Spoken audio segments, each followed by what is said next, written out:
Guys ജെഫോട്ടോ തന്നെ പുതിയ വീട്ടിലേക്ക് എല്ലാവരും സ്വാഗതം. അപ്പോൾ ഈ രാവിലെ എണീറ്റ പാടെ ചായ കുടിച്ചുകൊണ്ടിരിക്കുന്ന സമയത്താണ് ഒരുപാട് മെസ്സേജ് വന്നിങ്ങനെ കിടക്കുന്നുണ്ട്. ഓക്കെ, രാവിലെ നമുക്ക് വാട്സപ്പ് ഗ്രൂപ്പിൻ്റെ ഒക്കെ ഉള്ളതുകൊണ്ട് തന്നെ ഒരുപാട് മെസ്സേജ് വന്ന് കിടക്കും. നിങ്ങൾക്കറിയാം, നിങ്ങൾക്ക് ഇതുപോലൊരു പോപ്പപ്പ് വന്ന് കിടപ്പുണ്ടാവും. ഒരുപാട് പേർക്ക് ഈ ഒരു പോപ്പപ്പ് വന്നിട്ടുണ്ട്. അപ്പോൾ ഒരുപാട് പേര് ഇതിങ്ങനെ വന്നിട്ട് എനിക്ക് മെസ്സേജ് അയക്കുന്നത് എന്താണ് സംഭവം എന്നുള്ളത്. അപ്പോൾ ഗൈസ്, ഞാൻ ഇതിനെക്കുറിച്ച് പഠിച്ചുകൊണ്ടിരിക്കുന്ന സമയത്താണ് ഞാൻ യൂട്യൂബ് സ്റ്റുഡിയോനെ നോട്ടിഫിക്കേഷൻ ബാർ എടുത്ത് നോക്കുന്ന സമയത്ത് ഒരു നോട്ടിഫിക്കേഷൻ വന്ന് കിടപ്പുണ്ട്. അത് നമ്മൾ ഒന്നും കൂടെ ഒന്ന് ഞാൻ ഓണാക്കി നോക്കുന്ന സമയത്ത് യൂട്യൂബ് നമുക്കൊരു മെസ്സേജായിട്ട് പറയുന്നുണ്ട്. അവരുടെ ഒരു എന്താ പറയുക, ഒരു എററായിട്ട് വന്നൊരു മെസ്സേജാണ് നിങ്ങളിപ്പോൾ കണ്ടുകൊണ്ടിരിക്കുന്ന ഈ ടോപ്പപ്പ് എന്ന് പറയുന്നത്. പോപ്പപ്പ് എന്ന് പറയുന്നത് ഇത് നമുക്കൊരു എററായിട്ട് വന്ന് കിടക്കുന്നൊരു മെസ്സേജാണ്.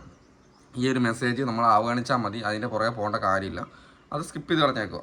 ഓക്കെ, അപ്പോൾ അവരുടെ ഭാഗത്തു നിന്ന് ഒരു എററായിട്ട് വന്ന മെസ്സേജാണ്. അതിൻ്റെ നോട്ടിഫിക്കേഷനാണ് രണ്ടാമത് യൂട്യൂബിൻ്റെ ടീം അയച്ചേക്കുന്നത്. ഓക്കെ, ഇപ്പോൾ 2025 മാർച്ച് 25-നും 27-നും ഇടയിലാണ് ഈ ഒരു മെസ്സേജ് നമുക്ക് എല്ലാവർക്കും വന്നിട്ടുള്ളത്. അപ്പോൾ ഈ ഒരു മെസ്സേജിൻ്റെ പുറകെ പോകേണ്ട കാര്യമില്ല, അത് അവരുടെ ഭാഗത്തുനിന്ന് ഒരു എററായിട്ട് വന്നേക്കുന്നതാണെന്ന് പറഞ്ഞ് രണ്ടാമത് അവരൊരു നോട്ടിഫിക്കേഷൻ അയച്ചിട്ടുണ്ട്. അപ്പോൾ ഒരുപാട് പേര് ഇതിൻ്റെ ഇങ്ങനെ ഇത് അയച്ചിട്ട് എന്താണ് ചെയ്യേണ്ടത് എന്നുള്ളത് ചോദിക്കുന്നുണ്ട്. അപ്പോൾ അതിൻ്റെ പുറകെ പോകേണ്ട കാര്യമില്ല, അത് സ്കിപ്പ് ചെയ്ത് കളഞ്ഞാൽ മതി. അവരുടെ ഭാഗത്തുനിന്ന് സംഭവിച്ചൊരു എററായിട്ടാണ് വരുന്നത്.